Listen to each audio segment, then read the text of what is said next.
Market में मौजूद 70% से ज्यादा कुकिंग ऑयल आपकी सेहत के लिए नुकसानदेह हो सकते हैं। कुकिंग ऑयल हमारे किचन का एक बहुत ही लाजमी हिस्सा है, लेकिन क्या आप वाकई जानते हैं कि कौन सा कुकिंग ऑयल आपके लिए एक्चुअली सबसे ज़्यादा मुफीद है? आज हम इस टॉपिक पर डिटेल में बात करेंगे। जब भी हम मार्केट में जाएं कुकिंग ऑयल की खरीदारी के लिए तो हमें एक लंबी फहरिस्त नजर आती है कुकिंग ऑयल्स की, जिसमें olive oil, canola oil, sunflower oil, mustard oil, vegetable oils वगैरह वगैरह, और इस तरह से ये लिस्ट लंबी चलती जाती है। इनमें से हर कुकिंग ऑयल की पैकिंग के ऊपर डिफरेंट हेल्थ बेनिफिट्स भी मेंशन होते हैं, जैसे कि ये दिल की बीमारियों से बचाता है या इसमें अच्छे फैट्स हैं वगैरह वगैरह। लेकिन इसके ऊपर प्रॉपर और कंप्लीट इंफॉर्मेशन मेंशन ना होने की वजह से हम हमेशा कंफ्यूजन का ही शिकार रहते हैं कि एक्चुअली हमारे लिए कौन सा कुकिंग ऑयल सबसे ज़्यादा बेस्ट रहेगा। कुछ लोग ऑलिव ऑयल को प्रेफर करते हैं, कुछ लोग कैनोला ऑयल को ज़्यादा बेहतर समझते हैं। तो आज हम इस बारे में डिटेल से बात करेंगे कि कौन सा कुकिंग ऑयल एक्चुअली आपको यूज़ करना चाहिए। इन कुकिंग ऑयल्स की प्रोसेसिंग भी इस तरह से की जाती है कि या तो इसमें से न्यूट्रिएंट्स ज़ाया हो जाते हैं या इसमें हार्मफुल केमिकल्स ऐड हो जाते हैं जो आपकी सेहत को बेहतर करने की बजाय मज़ीद ख़राब कर सकते हैं। कॉमनली जो हमारी मार्केट में अवेलेबल हैं और जो हम मोस्टली यूज़ करते हैं कुकिंग ऑयल, इसमें सबसे पहले ऑलिव ऑयल की बात कर लेते हैं। ऑलिव ऑयल एक अच्छा सोर्स है अनसैचुरेटेड फैटी एसिड्स का। इसमें ओमेगा 3 और ओमेगा 6 फैटी एसिड्स का एक अच्छा कॉन्टेंट प्रेजेंट है, लेकिन इसको यूज़ किस तरह से करना है, यहाँ पर हम गलती कर देते हैं। ये आपके हार्ट के लिए अच्छा है, ये आपको मुख्तलिफ बीमारियों से बचा सकता है, लेकिन ऑलिव ऑयल को आप डायरेक्ट हीटिंग के लिए यूज़ नहीं कर सकते।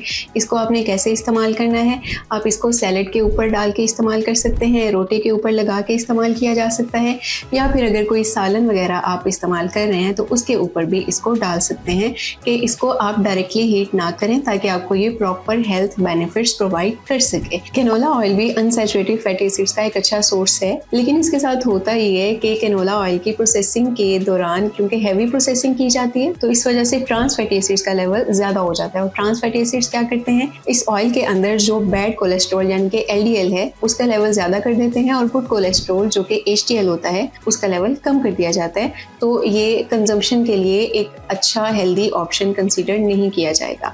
उसके बाद आता है coconut oil and palm oil. ये दोनों सैचुरेटेड फैट्स कंसीडर किए जाते हैं, और जो कोकोनट ऑयल है वो आपको मीडियम चेन ट्राइग्लिसराइड्स प्रोवाइड करते हैं जो कि इंस्टेंट एनर्जी का भी एक अच्छा सोर्स है। लेकिन क्योंकि ये दोनों सैचुरेटेड फैटी एसिड्स हैं जो कि सॉलिड होते हैं रूम टेम्परेचर पे, तो इसलिए लॉन्ग टर्म यूज़ की वजह से आपको वेरियस हेल्थ इफेक्ट्स का सामना करना पड़ सकता है, जैसे आपको दिल की बीमारियां या इस तरह से बाकी डिजीजेस का इशू हो सकता है। उसके बाद आता है soybean oil and corn oil.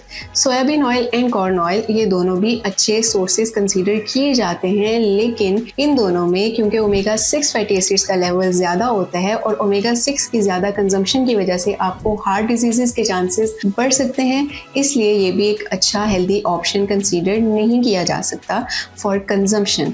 अब कौन से ऑयल्स हैं जो आपको कंज्यूम करने चाहिए? अब जितने भी ऑयल्स पे हमने बात की है उनके कोई ना कोई साइड इफेक्ट्स हैं, कोई ना कोई हार्मफुल इफेक्ट्स हैं जो आपकी हेल्थ को अफेक्ट कर रहे हैं नेगेटिव वे में। तो आखिर हम कुकिंग के लिए ऐसा क्या यूज़ करें कि आपकी हेल्थ भी अच्छी हो और आपके हेल्थ स्टेटस को मेंटेन भी किया जा सके और उसके कोई साइड इफेक्ट्स भी ना हो? तो आपने क्या करना है कि एक्स्ट्रा वर्जिन ऑलिव ऑयल जो है वो कुकिंग के लिए और डायरेक्ट हीटिंग के लिए बेहतरीन है, उसको आप कुकिंग के लिए यूज़ कर सकते हैं। जैसे हमने ऑलिव ऑयल में पहले बात की कि ऑलिव ऑयल सिंपली जो यूज़ होता है उसको आप सैलड ड्रेसिंग के लिए, सालन के ऊपर या रोटी के ऊपर लगा के खा सकते हैं, लेकिन उसको कुकिंग के लिए इस्तेमाल नहीं किया जा सकता। तो एक्स्ट्रा वर्जिन ऑलिव ऑयल को आप कुकिंग के लिए भी इस्तेमाल कर सकते हैं और वो आपको कोई नुकसान भी नहीं पहुंचाएगा।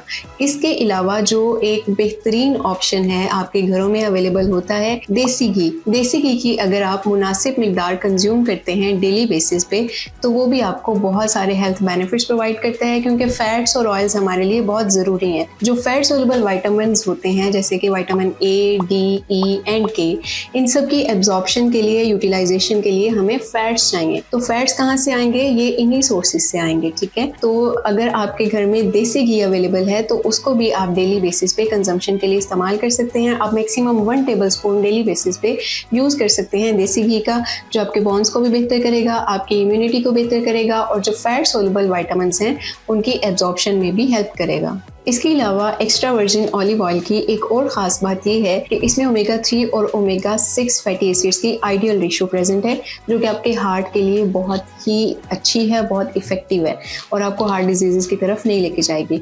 तो मॉडरेशन में अगर आप इन सब चीज़ों को यूज़ करते हैं, एक्स्ट्रा वर्जिन ऑलिव ऑयल या देसी घी, तो वो आपको अच्छे बेनिफिट्स भी प्रोवाइड करेगा और आपकी हेल्थ को नेगेटिव वे में इफेक्ट नहीं करेगा। क्योंकि अगर आप अच्छी चीज़ को भी बहुत ज़्यादा यूज़ करते हैं, एक्सेस अमाउंट में यूज़ करते हैं, तो उसके भी डेफिनेटली आपको हार्मफुल इफेक्ट्स नज़र आएंगे।